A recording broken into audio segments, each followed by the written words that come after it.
damos paso a Silvia Pérez Díez, que nos va a hablar del impacto de la erupción volcánica, de la explosión a la atmósfera y del enterramiento en la degradación del cinabrio de las pinturas murales de Pompeya.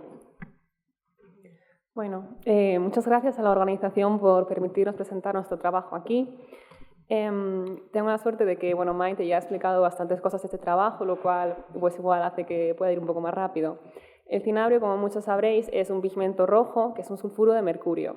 En época romana se obtenía a partir del mineral que vemos aquí y después se llevaba a cabo un proceso de purificación para obtener el pigmento, que, como este ejemplo, que es una concha recuperada de las excavaciones de Pompeya, que estaba preparado para ser usado. Ya desde entonces, Vitruvio y Plinio nos informan de que se sabía que este pigmento se ennegrecía, se degradaba, y durante mucho tiempo la opción más contemplada era que se trataba de un cambio entre cinabrio rojo a metacinabrio negro. Este ennegrecimiento se observa en muchas pinturas murales, no solo en el Parque Arqueológico de Pompeya, como en la casa que ya mostró Maite anteriormente, sino también en Roma, como la Villa Farnesina, y en otras zonas del área vesuviana, como la Villa Popea. Este trabajo combina el análisis in situ de las pinturas y también de fragmentos que ya estaban enterrados antes de la erupción y no sufrieron sus efectos y que pudimos analizar en el laboratorio, así como una serie de envejecimientos acelerados. Como he dicho anteriormente, la hipótesis que se mantuvo durante más tiempo consideraba que este ennegrecimiento se debía al paso de cinabrio a metacinabrio, que teóricamente tiene lugar en torno a unos 350 grados. Sin embargo, a lo largo del tiempo, muchos científicos han trabajado en este tema y han propuesto diferentes ideas. Otros han pensado que este ennegrecimiento se debía a la presencia de un sulfuro negro amorfo, mientras que otros pensaban que podía ser una capa de mercurio coloidal.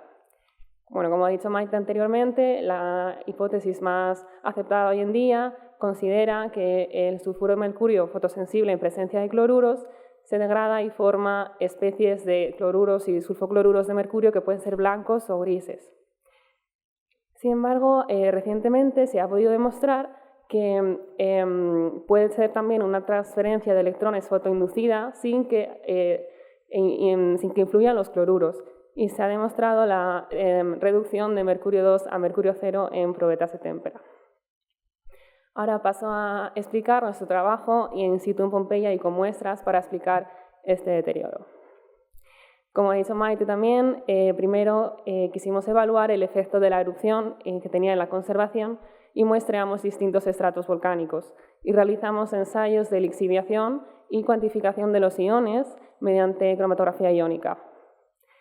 En este caso, las concentraciones de fluoruros estaban más o menos por encima del límite de lo que es saludable para el agua potable según la OMS, y en algunos casos estaban en el mismo nivel que el agua subterránea de Pompeya, que realiza una lixiviación natural de los materiales volcánicos. El flúor no es un elemento que sea muy abundante en la naturaleza, por lo que para nosotros era un claro indicador de un impacto volcánico allá donde lo encontráramos.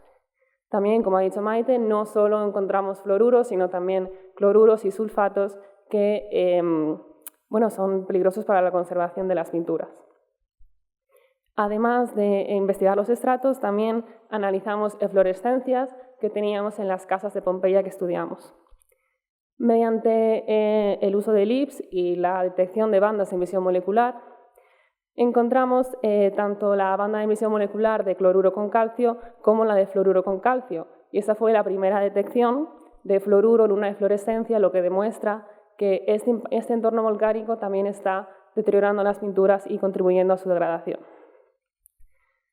Por otro lado, realizamos medidas LIBS en 2 casas de Pompeya, en muchas paredes, y pudimos determinar el impacto de diferentes fuentes de iones. Había un grupo claramente determinado por intensidades altas de la banda de emisión molecular de cloruro con calcio, que estaba relacionada con las zonas en las que el cinabrio estaba deteriorado y que seguramente vendría del aerosol marino. Por otro lado, había ciertas zonas donde las intensidades de sodio y de potasio eran muy elevadas, lo cual achacamos a la contribución de morteros de restauración no adecuados.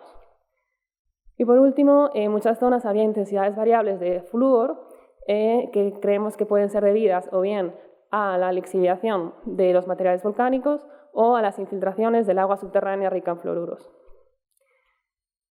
En cuanto al análisis in situ en Pompeya, teníamos varias casuísticas. Por ejemplo, en la Casa de los Amorcillos Dorados, toda esta pared estaba inicialmente pintada de rojo cinabrio y ahora mismo se ve negra. O sea, el cinabrio era el pigmento mayoritario en esta pared.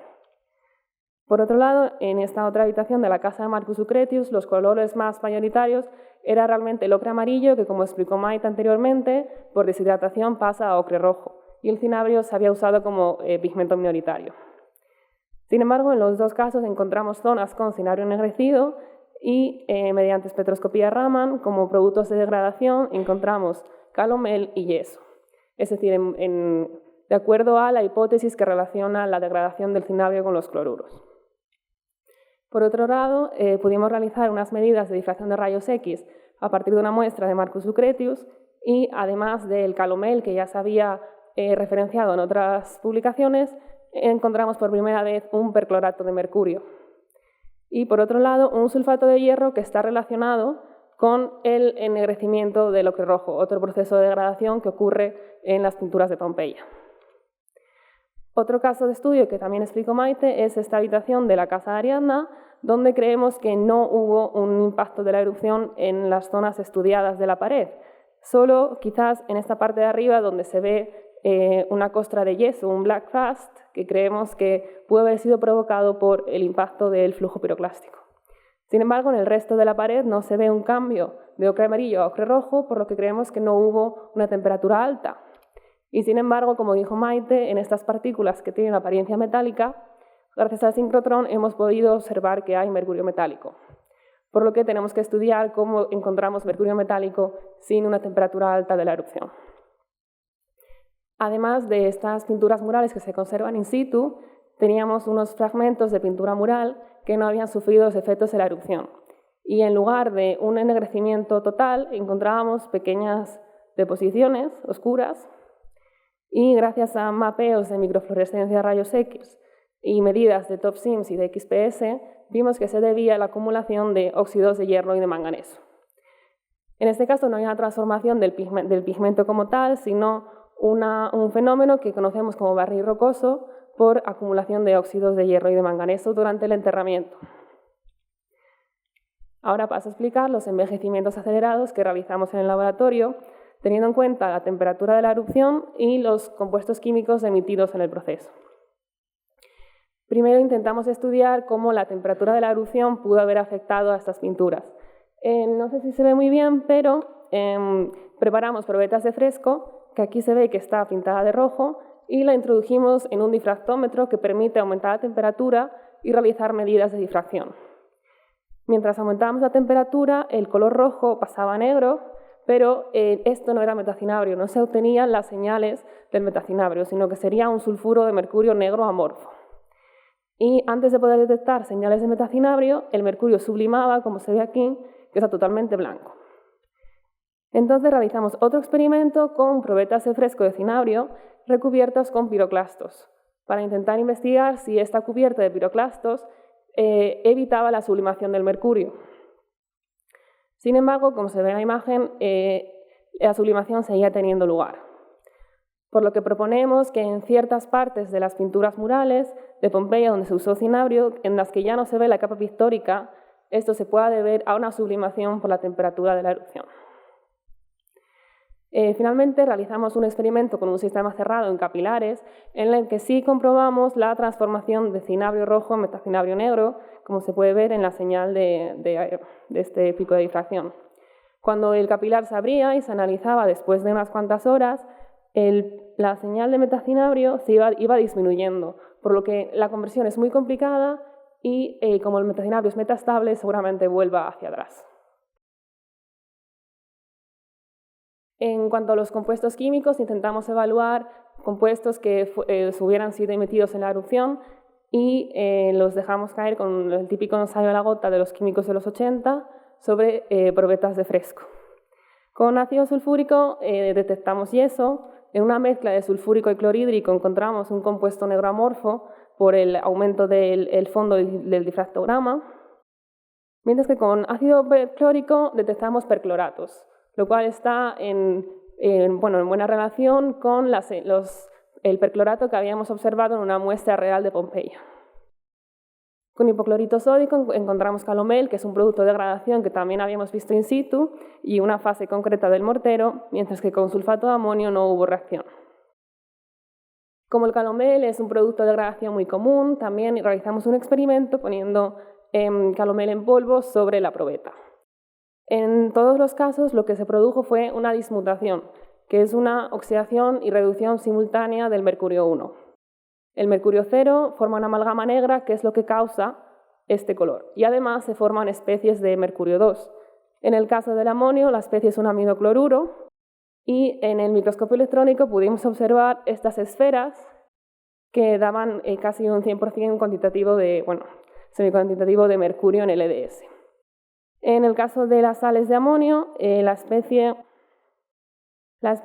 era un diaminocloruro, y en el caso del agua también se producía la dismutación, y la especie de mercurio 2 era un óxido de mercurio, que realmente es amarillo, como se puede ver aquí, pero como forma una amalgama tan íntima con el mercurio 0, hasta que no se medía con el láser del Raman y se producía la sublimación, no se revelaba el color de verdad. Por último, realizamos ensayos en una cámara climática utilizando las probetas de fresco dopadas con los productos químicos que habíamos evaluado anteriormente. Con condiciones bajas de luz ultravioleta y de humedad relativa, no hubo ningún cambio. Sin embargo, con humedad más alta, el ennegrecimiento era temporal, pero tenía lugar. Cuando se combinaba la luz ultravioleta y la humedad alta, el ennegrecimiento era permanente y se veía una amorfización de los cristales. Aumentando la exposición se ve claramente cómo el ennegrecimiento está relacionado claramente con la extensión de los cloruros en los mapas, y cuando se realiza una inversión se ven también las costras de cloruros que causan el ennegrecimiento. Finalmente, para evaluar la contribución que tiene el mortero en sí mismo, envejecimos únicamente el pigmento. Y tanto con hipoclorito de sodio como con una mezcla con cloruro de sodio vimos señales de percloratos. O sea, otra vez, según lo que habíamos visto en la casa de Pompeya, y también sulfatos. Por último, como en los productos de degradación de los cloruros de mercurio son blancos y no explican realmente el color negro, realizamos estudios de su fotosensibilidad y vimos como el cloruro de mercurio 1 es fotosensible y se vuelve marrón, pero el cloruro de mercurio 2 es estable. Finalmente, y como conclusión, hay que determinar que no siempre que vemos una superficie con cinabrio ennegrecido, eso se va a deber a una transformación química del pigmento en sí mismo, sino que a veces puede suceder como lo que llamamos el barniz rocoso. Y también, por otro lado, hay que remarcar que cuando se ve una falta en una pintura, especialmente en Pompeya, por la temperatura, puede haber sucedido una sublimación, y que los métodos que se pueden usar a veces de sulfatación con sales de amonio no se pueden aplicar cuando hay cinabrio, por si hay calomel y se produce la dismutación en mercurio 0. Y muchas gracias y perdona por extenderme tanto.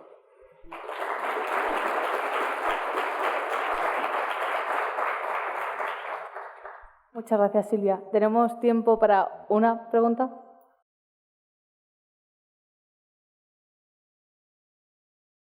¿Una pregunta rápida a alguien? Yo te puedo preguntar, además de los cloruros, ¿hay otros haluros que entren en factor con el ennegrecimiento? Hay alguna investigación de finales de los años 80 en el que ya contemplaban no solo que los cloruros pudieran causar el ennegrecimiento, sino que también habían hecho experimentos con fluoruros y con ioduros, incluso y con bromuros. Entonces, ya que hay tantos fluoruros en Pompeya en relación con otros sitios donde se conserva pintura con cinabrio, es una línea de investigación que queda pendiente, evaluar cómo esos otros haluros también afectan a su estabilidad. Muy bien, pues para el futuro. Pues pasamos al siguiente ponente. Otra vez gracias.